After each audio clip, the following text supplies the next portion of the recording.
Yan.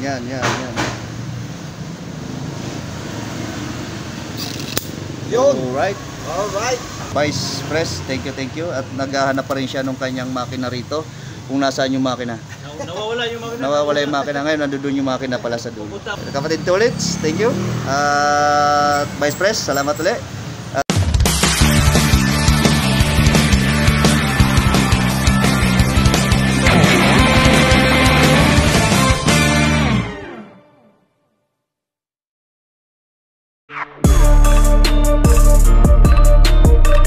Mga kapatid, fuel filter papalit tayo dito sa tangke ng Easy Ride 150 Fi Motorstar, no? So ganito muna natin gagawin. So ito, binaklas ko na to. Ayan. Tapos pag ikakabit ito, tatanggalin lang natin itong block kasi ano lang talaga yung cover kasi nga para hindi mapapasukan ng kung ano-anong mga debris. Okay, start tayo, baklasin natin to. So katulong pa rin natin yung may-ari nito si kapatid dito kasi nga gawa nga nung siyang papahawakin natin dito pagkawas na nabaklas na natin tong kanyang fuel pump. Okay, so start tayo. Let's go. 8mm lang to mga kapatid na tools ang kailangan ninyo. Pero kung matatanggal nyo talaga doon sa tangke na, di ba? Doon sa kanyang chassis. Kasi kagaya nga sabi ni Vice, nawawala yung engine nung motor. Akala niya engine yung nandiyo doon, tangke pala. Sanay sa ano yan, sanay sa manual, sanay sa Hinahanap niya yung makina kung nasaan daw. Sanay sa may kampyo, nasa unahan ng makina. Anong tawag doon? Mga cup model, mga underbone. Underbone yun. Para yung sa sasakyan ng bao-bao. Kasi itong ating gamit, backbone na ito eh, backbone. Backbone. Yung sinasabi niya makina nasa unahan, Underbone. underbone. Ganyan lang, sali-sali silang mga kapatid kung kayo magbabaklas para hindi masisira yung ating mga thread sa pinagbabaklasan. Tapos at ito, pag nabaklas na natin, natanggal na luwagan na natin, ito ay kusang umaangat kasi may spring sa loob yan. So ipapakita din natin sa inyo yung spring at kung paano natin papalitan yung kanyang fuel filter. Napaka basic lang nito mga kapatid. Lalo kung mababaklas na ninyo yung talagang luma niyang filter. So makikita natin ngayon ilang kilometer tinakbo nito, nasa 18,000 to 20,000 ang itsura niya kasi pinakita rin natin sa inyo yung mga itsura ng mga pinagpalitan na filter na kung ilang kilometer siya, no? So ito, natanggal na natin, iaangat na lang natin siya. So sana maging goods naman ang ating pagpapalit. Okay, hatakin lang natin siya paangat. Ayan, gandahan lang kasi may bomba. Okay pa rin, maputi pa rin ang kulay. Maputi pa yung kanyang filter. Pero yung filter, maitim na rin pala. Maitim na yung kanyang filter sa totoo lang. Parang yung 58,000. Okay, so yan, ganyan lang. Hawakan lang yan, hawakan mo lang ng ganyan. Hugutin na natin. Para tapos pipisilin nyo lang to mga kapatid.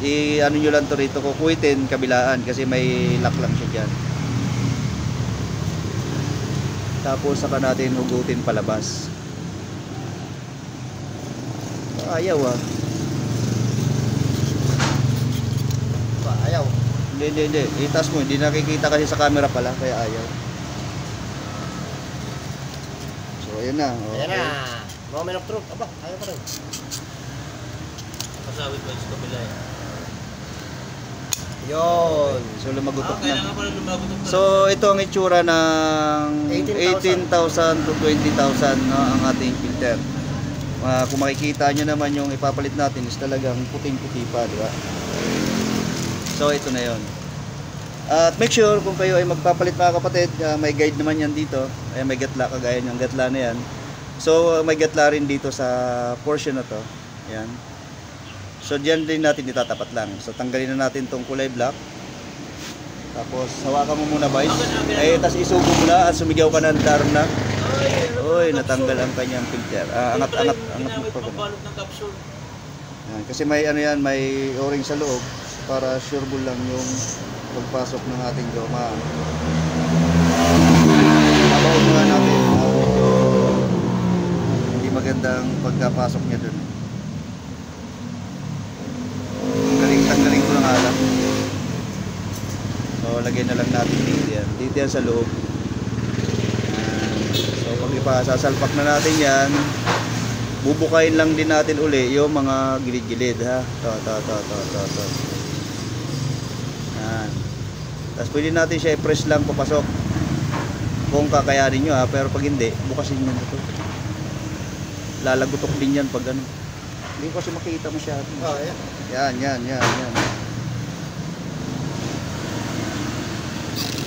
Yun. Alright. Alright.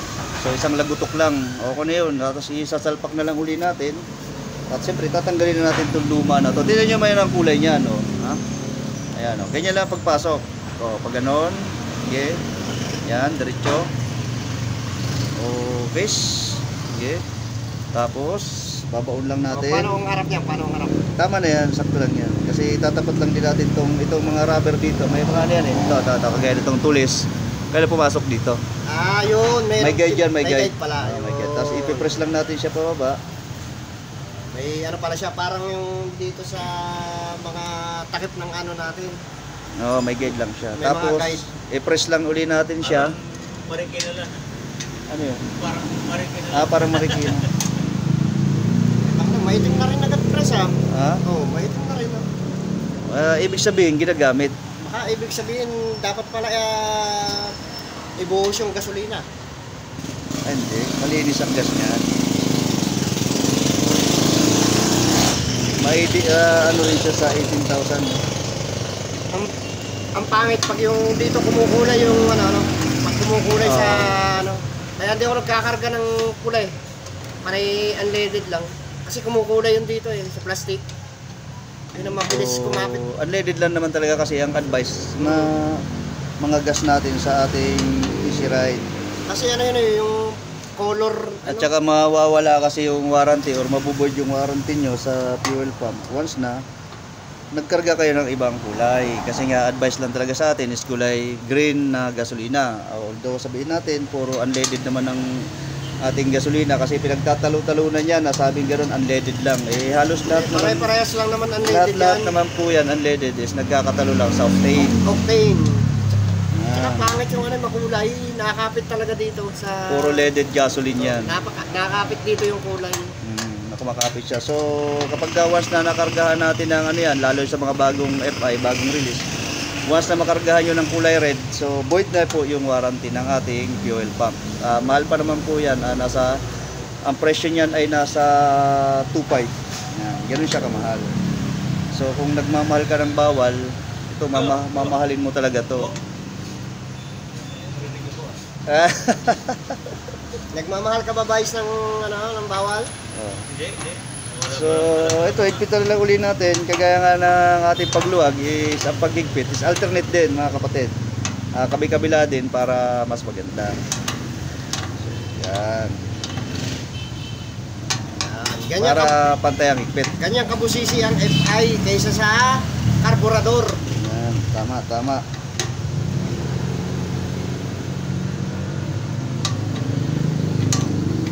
Manu-manuhin lang natin yung paghigpit kasi kung Alagaan nyo yung mga FI, huwag kayong tatama rin mag-alaga ng FI. Kahit mabusisi yan, yan ang kailangan dyan. Yung karburador, karburador lang lilinisin doon. Hindi katulad ito, papalit lang ng filter, baklas pa. baklas tanke. Hindi, para mas maalwan lang din gawin kasi mahirap yung dukot-dukot. Biro mo, palit ng fuel filter. Yung sa karburador, ang fuel filter sa hose lang sa tagiliran. Oo. Ito, fuel filter nasa loob. Tapos ngayon, pagkatapos niyan, magto-throttle body. Yan, throttle body naman isusunod natin dito na abangan nyo naman sa ating video pa rin dito sa aking page o sa aking YouTube channel sa Ayamada Vlogs. Maraming 76,000 salamat. ang tinakbo. Thank you, Bakit thank you, ngayon mga lang kapatid. magpapa-throttle body? Salamat kay kapatid Lito at syempre kay Vice Press. Thank you. At naghahanap pa rin siya ng kanyang makina rito. Kung nasaan yung makina. Nawawala yung makina. Nawawala yung makina ngayon, nandoon yung makina pala sa dulo. Pupunta ako sa barangay ngayon. Oh. Report ko. Magre-report sa barangay. Report ko nawala yung makina. Okay, thank you kapatid. Kapatid Tulits, thank you. At Vice Press, salamat ulit. At syempre dito sa ating ginawa na pagkakabit ng ating fuel filter. Okay, maraming salamat mga kapatid. Counting idea lang yun. Salamat. Uy.